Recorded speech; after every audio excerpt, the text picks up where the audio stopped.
Connais-tu le Saint-Esprit? Qui donc est le Saint-Esprit? Il est le Ruach HaKodesh, qui veut dire Saint-Esprit. Il est le Ruach Elohim, l'Esprit de Dieu. Il est la troisième personne de la divinité. Matthieu 28, le verset 19. Jésus dit, baptisez-les au nom du Père, du Fils et du Saint-Esprit. C'est lui le souffle du Tout-Puissant. Job 33, le verset 4. L'Esprit de Dieu m'a créé et le souffle du Tout-Puissant m'anime. C'est lui l'Esprit de la création. Genèse 1, le verset 1 à 2. Au commencement, Dieu créa les cieux et la terre. La terre était informe et vide. Et il y avait des ténèbres à la surface de l'abîme. Et l'Esprit de Dieu se mouvait au-dessus des eaux. Il est l'Esprit de vie. Romains 8, le verset 2. En effet, la loi de l'Esprit de vie en Jésus m'a affranchi de la loi de la mort et du péché. C'est lui le dispensateur de la puissance de Dieu.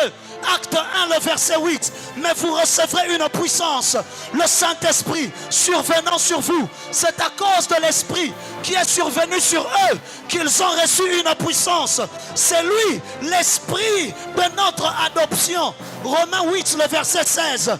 L'Esprit lui-même rend témoignage à notre esprit que nous sommes enfants de Dieu. Il est le sceau de notre rédemption. 2 Corinthiens 1, le verset 22. Paul dit que Dieu nous a marqués d'un sceau et a mis dans nos cœurs les arts de l'Esprit. Il est celui qui nous console du départ de Christ. Jean 14, le verset 16.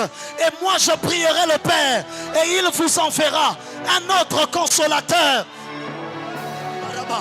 C'est notre défenseur. La version Narbi, au lieu de parler de consolateur, parle de défenseur. C'est notre aide et notre intercesseur. Romains 8, le verset 26. De même aussi, l'Esprit nous aide dans notre faiblesse, car nous ne savons pas ce qu'il nous convient de demander dans nos prières. Mais l'Esprit lui-même intercède pour nous par des soupirs inexprimables. Il est le parfait professeur, le Paraclétos. Jean 14, le verset 26. Mais le consolateur, l'Esprit Saint, que le Père enverra en mon nom, vous enseignera toutes choses. Il vous rappellera ce que je vous ai dit. Il est l'Esprit de vérité. Jean 14, le verset 17. L'Esprit de vérité que le monde ne peut recevoir. Il est celui qui nous conduit dans toute la vérité. Jean 16, le verset 13. Quand le consolateur sera venu, l'Esprit de vérité, il vous conduira dans toute la vérité. Il est le coordonnateur de l'église. Lorsqu'Ananias et Saphira sont venus mentir à Pierre, Pierre ne leur a pas dit: pourquoi est-ce que vous me mentez? Mais dans Acte 5 ou 8, il leur a dit: pourquoi Satan a-t-il rempli ton cœur au point que tu mentes au Saint-Esprit?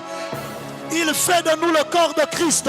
1 Corinthiens 12, le verset 13. Nous avions tous, en effet, été baptisés d'un même esprit pour former un seul corps, soit juif, soit grec, soit esclave, soit libre. Nous avons été abreuvés d'un seul esprit.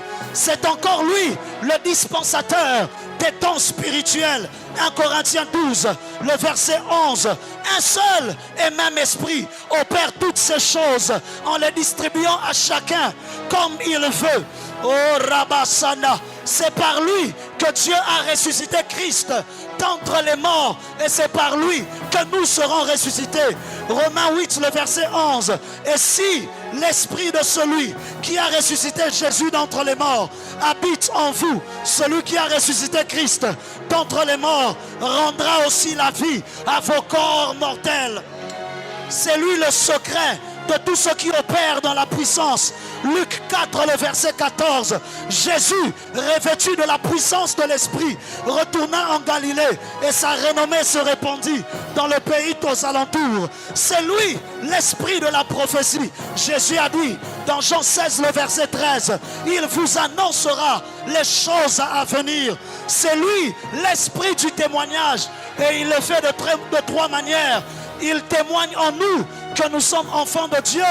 Il témoigne de Jésus auprès de nous, parce que Jésus a dit, il ne parlera pas de lui-même, il dira tout ce que je lui aurais dit, mais aussi il fait de nous des témoins de Jésus. Il est l'Esprit qui convainc le monde du péché, de jugement et de justice. Jean 16, le verset 8. Et quand il sera venu, il convaincra le monde en ce qui concerne le péché, la justice et le jugement. Il est l'Esprit de toute création. Il est l'Esprit de toute chair. Il est l'Esprit des prophètes. Lorsque la Bible déclare dans Apocalypse 22, le Seigneur l'Éternel, le Dieu des esprits des prophètes. Il est l'Esprit qui anime les prédicateurs. Pierre déclare, c'est poussé par l'Esprit que des hommes ont parlé de la part de Dieu. Il est l'Esprit qui donnait la victoire à Samson. La Bible déclare, l'Esprit commença à agiter Samson entre Man et Dan et ailleurs. Oh! Il est l'Esprit qui a conduit Ézéchiel à quitter de l'ordre de sacrificature pour entrer dans celui des prophètes. La Bible déclare, et l'Esprit de l'Éternel vint sur Ézéchiel. Je prophétise, je décrète et je déclare que l'Esprit de Dieu se révèle à toi. Je dis que le Saint-Esprit se révèle à toi.